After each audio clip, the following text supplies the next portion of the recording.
Howdy, folks. I'm Mark, and today I am joined once again by Jake Martin and Joel Andrew Smith of the Bitcast. Guys, thanks for just taking a week. Glad to have you back here. Glad we could make the time.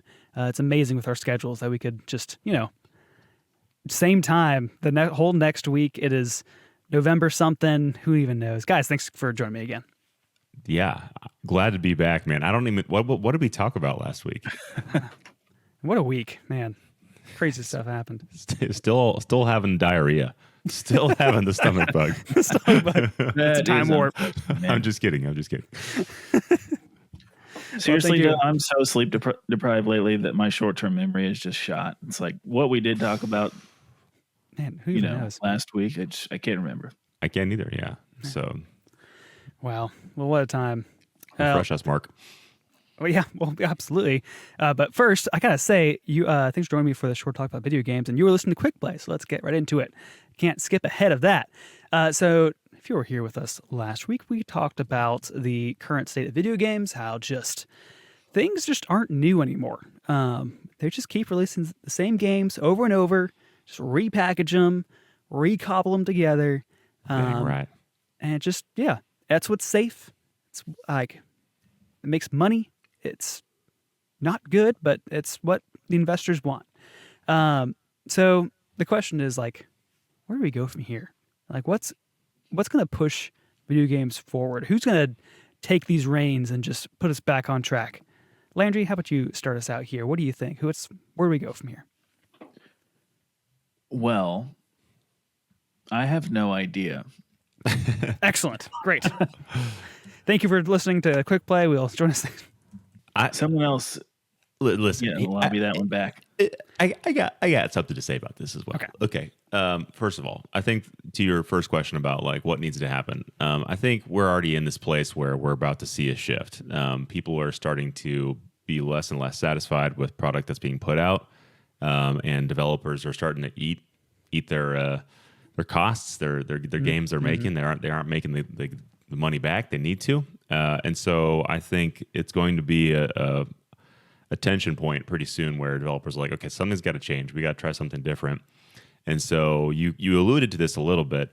I think there's two things that we can kind of look forward to, or at least look to help kind of pull the games industry out of this, and it is Nintendo, because they're the only developer the only company that I feel like is still trying to make games first fun, and then something novel or new is tucked into that idea, but they are the ones that still try to incorporate their hardware with their software.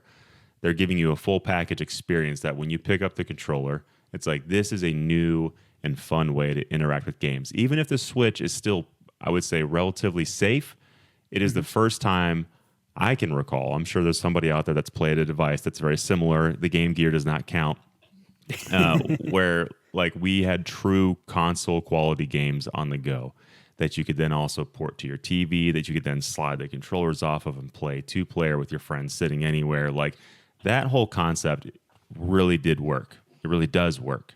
Yeah. And I think they're the only company that's trying to do something like this still. And to me, that is where innovation and exciting, just new developments come in the industry. That's what gets people talking on like online. It's like, dude, look at this new cool thing that I have. Like, if your friends come over, what are you going to show them? Are you going to show them your PS5, or are you going to show them your Switch? If they've never engaged at all with video games, it's like, look at this cool thing that I have. Like, this is Nintendo. Like, this is the Game Boy now, essentially, but it can fit on the TV and it goes up there, and I can do both things.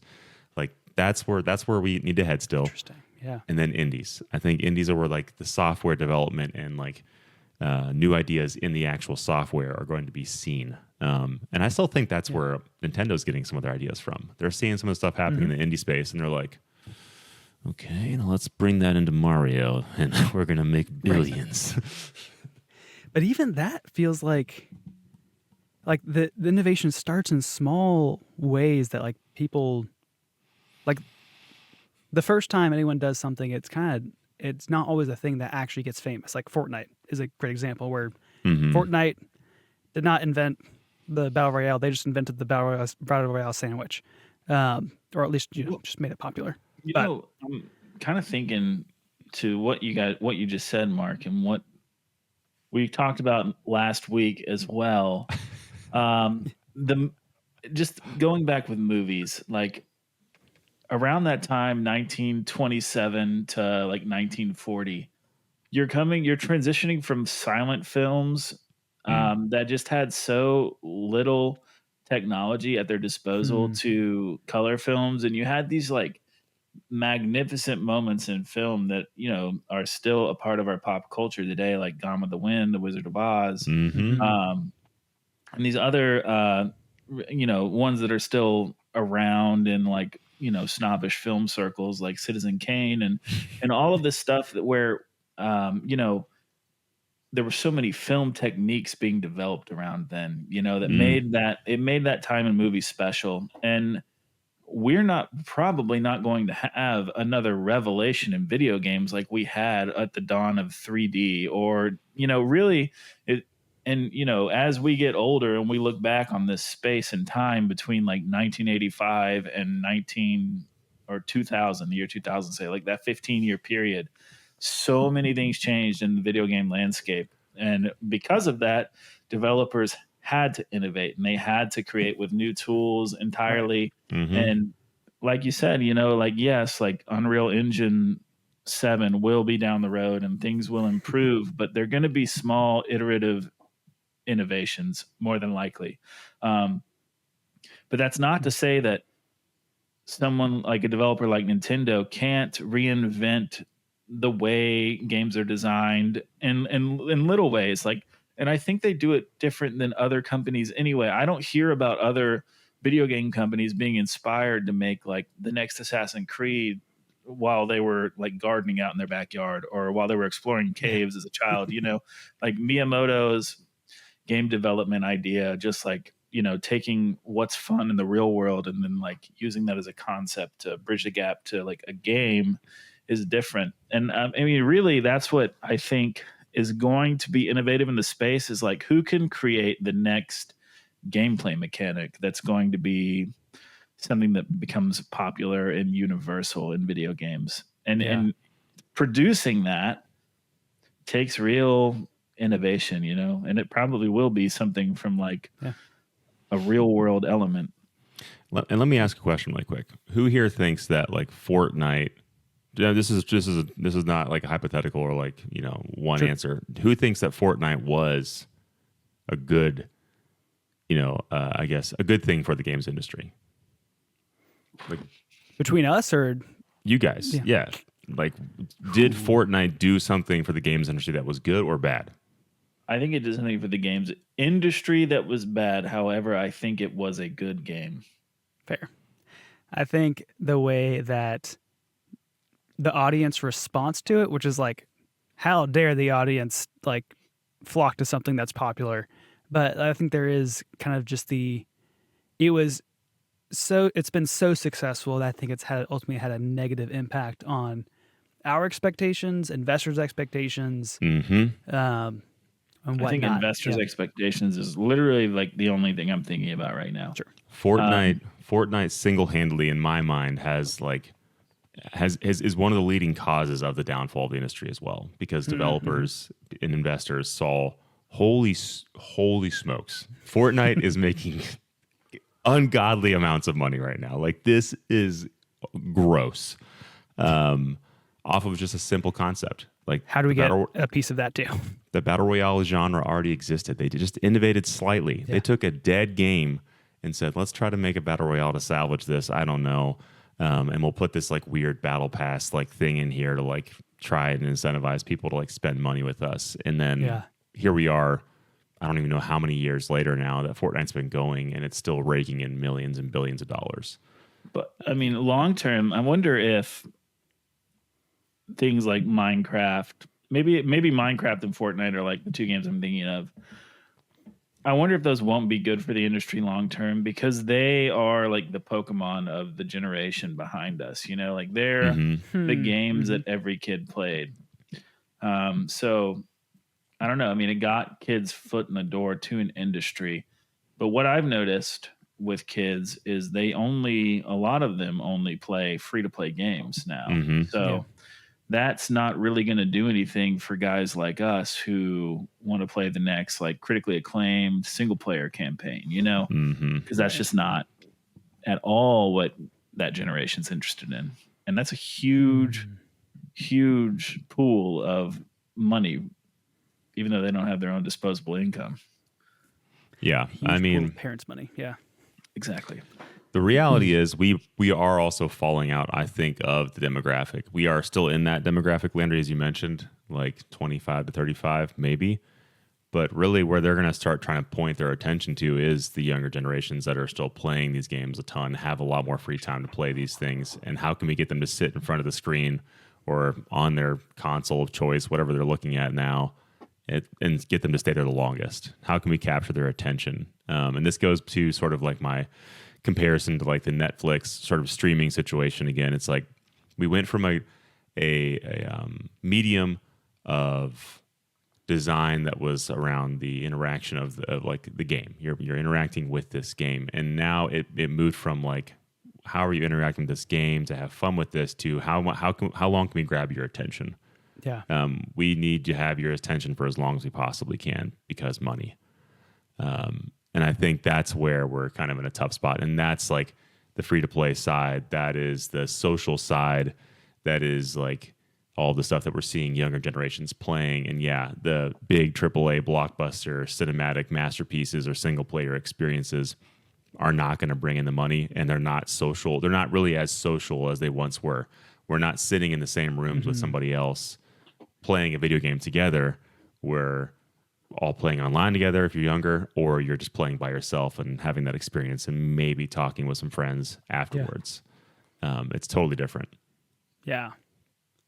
I do want to address a elephant in the room, because last week I had so many angry comments about this of like, well, what about VR? Like that's the next big step. Like what do y'all think about, like, is VR the thing that will push us forward?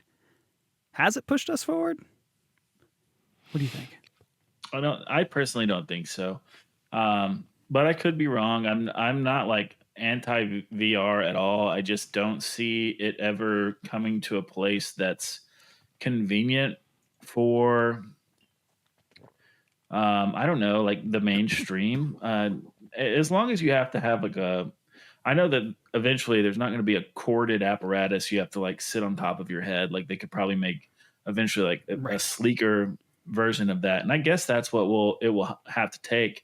But at the same time, man, I just don't know if VR is going to be for everyone. It seems like there is a very high percentage of people who get sick whenever they're playing those games. Like, Yeah. I've never had a problem doing anything like with the screen at all. But when I play VR, I'm fatigued. Like, I don't get like nauseous or anything, but like I feel fatigue after like 10 minutes.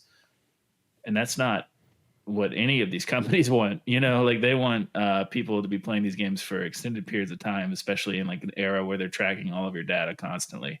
Right. VR, I think, is a good space for innovation to occur. I do think that like that's the most feasible.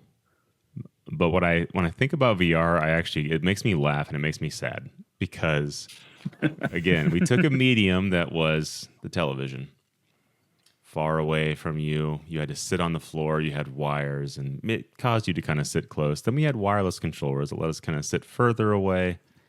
But then we got phones, and then that actually brought the screen into our pockets, and we're looking at the phone right here. And then we got VR, and then we're just slapping the screen on our faces. You know what each of those does too is you're just getting closer and closer to the screen and farther away from like reality. The family dynamics inside of the living room. You right. know, like Yeah. Anytime I see remember an advert, growing up, go ahead. and I've probably watched like every Mary Kate and Ashley movie that was ever produced because I had two sisters and we lived in a small house, and it was like, dude, if I wanted to, I didn't go to my room and just sit down and stare at a wall. Like I'd just be in the family space. They'd be watching that, and I'd be reading a book or playing Game Boy or something. You know, like that was there. There's a communal aspect to the living room that I don't think is gone in every household, because I think a lot of millennials are putting restrictions on their kids, and that's because of the demographic I'm growing I raise my kids in, that I see that a lot from different parents and stuff. Yeah. I also teach in another demographic where I know that's not happening, but like, Right. Yeah. it's these communal spaces in homes I think are really important, and the closer we get to those screens is not necessarily a positive thing. And I genuinely think that like society is gonna like just will never adopt VR, because I think that's just gonna be, people are gonna see that, One step too far from too isolation. Exactly. Anytime I see an advert of like, they tried to like pitch the app, like the best pitch has been the Apple Vision Pro, whatever they're calling their headset. Yeah. Because it's AR, so you can at least see into your room. But it's like the saddest image. It is a dad sitting in the room, and he's got his AR headset on, and he's watching some movie or watching some sporting event, and his children are in the room with him, and he's just totally like locked in, like just watching this thing. And his kid comes up to him like wanting his attention, and he only can see him until he comes to a certain frame of view, and he's like, "Oh, my child, I forgot you're here."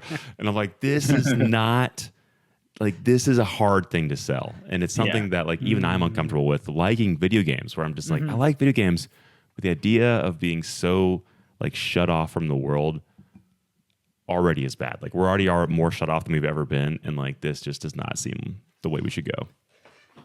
Yeah. I don't like it. Kind of feels like, well, we just have to wait until VR gets to a point where it's like easily accessible for everyone. It's like light on the face, and like you don't have to like strap 20 pounds to your eyeballs.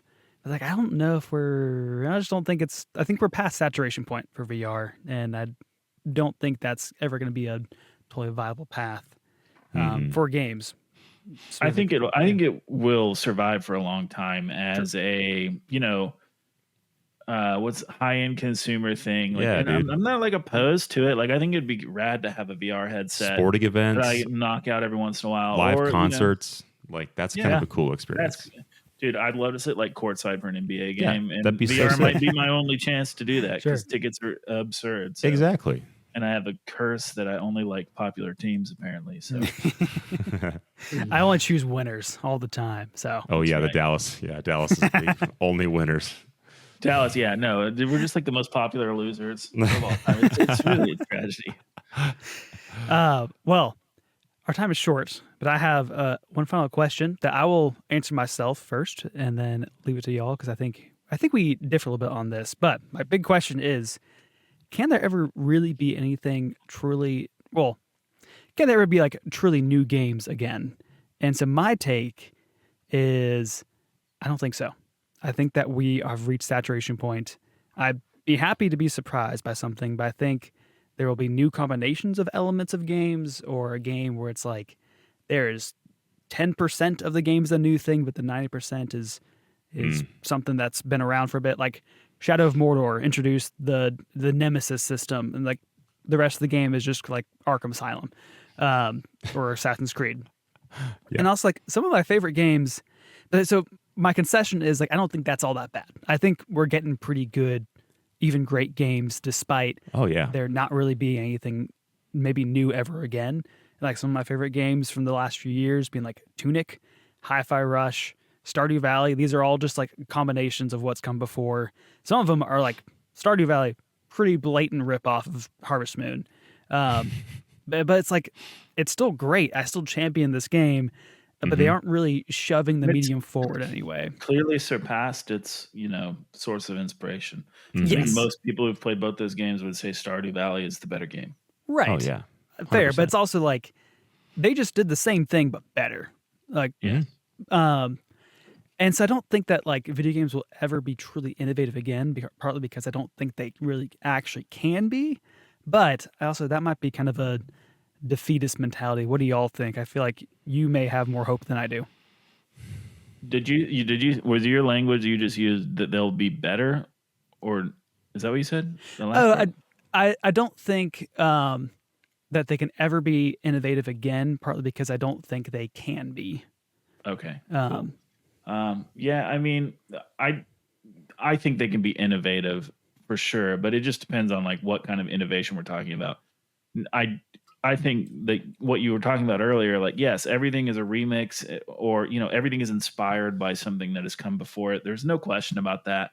You're not going to create, something out of nothing. But at the same time, like, I still think this industry has like a lot of like wow moments ahead of it that are going to be even on a big budget scale. I mean, think about Star Wars popping up in 1977. I mean, yes, 2001: A Space Odyssey came out in 1968, and it was this like highbrow special effects like feature that was just mind blowing. But like Star Wars was like this epic blockbuster experience that captured the imagination of people for like 20 years before it was ran into the ground. But I mean, yeah, there's going to be those moments in video games, absolutely, because people are creative and awesome, and there's going to be really cool things that come. I really don't think that the industry is going to be sustained in its current kind of business model for too much longer. And that's exciting. And it's also scary because I think one of the things we've touched on in this episode is that people like us are probably a little scared that like the video games that we've grown up with our whole lives, there's going to be a smaller piece of the pie for us. Right. And then everything else is going to be kind of funneled into this, free to play segment of the population that's going to, whenever they grow up, they're going to want what they grew up with, so more Fortnite. Fortnite remastered. This is a hard one because I tend to be more on the defeatist side where I've kind of accepted this where we're not gonna see a technological advancement. I don't think that is going to bring about this boon of development and new ideas flooding the market like we saw with 3D. I do, however, think that there is room, like Landry said, to really shake people up with how a game plays or what you're doing in it that is actually fun. A lot of people will default to swords, magic, and guns. Like those are the fun things that we want to do in video games. But I think there's more than that. I think there's a lot of stuff that could be explored that we've never even considered.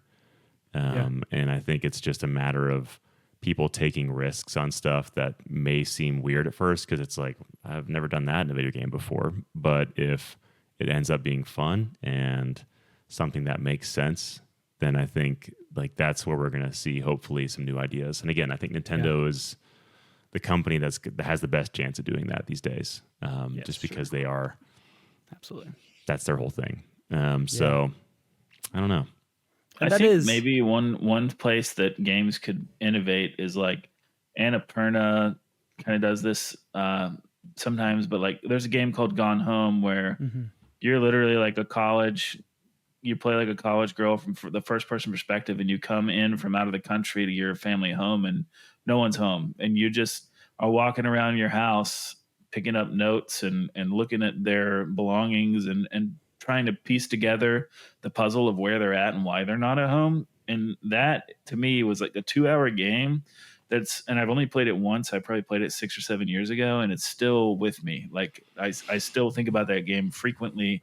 And to me, that was a completely unique experience. And I've not checked like historically if there was a game that it was kind of inspired by, but those kinds of unique and innovative experiences, like Jake said, when like it doesn't have to be about wizards and dragons and guns and swords. We can experience unique situations through video games that haven't necessarily been explored. Sure. And like I might be asking too much of like how I define what's new. Like it'd be impossible to get 100% new game because like it has to come from something before. Even Super Mario Brothers came from before. But I don't know. Nintendo is also kind of my last ditch effort hope to see. I'm just curious to see what they'll do next, and maybe it'll be two screens, and maybe who knows. Just look at like Mario Odyssey and Kirby and the Forgotten Lands. Like, I feel like that's Nintendo playtesting a ton of ideas that they want to try and implement into future games. It's like, is it fun to be a weird car? Is it fun to be a light bulb? Is it fun to be a hat? Is it fun to be a parking cone? Like they're testing all these crazy ideas that wouldn't make sense by themselves, but they implement these mechanics into one of their mainline franchises, and they're like, we're going to try a bunch of ideas and see which ones we like the most, and then iterate on that and make that the core concept going forward. So Yeah. That's fair. we'll see. Well, guys, thanks for being here. Let's wrap up here. But before we go, I got to ask, what are you playing this week? I don't. I dove into NSO and I checked out Banjo-Tooie. Been playing a little bit of Banjo-Tooie in widescreen, which was very confusing. You have to Landry explained this in our chat, but I had to go on Reddit to find this before Landry explained this. You have to go into the game to turn it into widescreen first, and I'm like, that's so backwards. Like, why are we doing That made this? me wonder, like, was this a feature in the N64? It had to have been. That's crazy. So it was like, I'm about to fire up the cartridge and try and figure that out. Yeah, I've also been playing Banjo-Tooie as well, and It's great. dude, it's Nice. way better than I expected it to be. It's a lot of that cheeky British humor that is some of it has aged. I think it's charming, but yeah, it's endearing. I'll say at the very least. Yes. Also, they did actually fix a lot of the lag issues with that game. Like, I don't know, Pretty they snappy. didn't do that for a lot of NSO stuff, but I haven't had frame rate drops, which in pretty the snappy. old game they definitely had frame rate drops. Mhm. Nice. It's a cool W for NSO. Well, I have finally dipped into the Outer Wilds DLC, Echoes of the Eye. Oh, that's big for you, Wow. Mark. Yeah, it's spooky. Very cool. So we'll see. Well, guys, thanks for joining me. It's amazing that we have just been on this Zoom for a whole week. But guys, in case people forgot from last week, where else are you out on the internet? Just on the podcast, Bitcast. You can find me there, and I don't post much on. I don't have a Twitter anymore, so yeah, Bitblog, other RIP. places. Yeah, Bitcast is the best place to find me once a month. We have a good time over there. It is a good time. Oh, Name yeah. That Game music is an all-timer. People love it. It's getting harder. So I think we've already had a repeat. And I'm running out of music. I'm like, oh, did I listen to this one yet? Well, it's always a good time. So thank you all for listening in. You can follow us on the major podcasting services. You can find us on the proper socials at Quick Play Pod, and let us know, do you have hope for the future of video games? Do you think that we will have a truly new game? But that's all the time we have for today. Thanks. Bye. Bye. Man.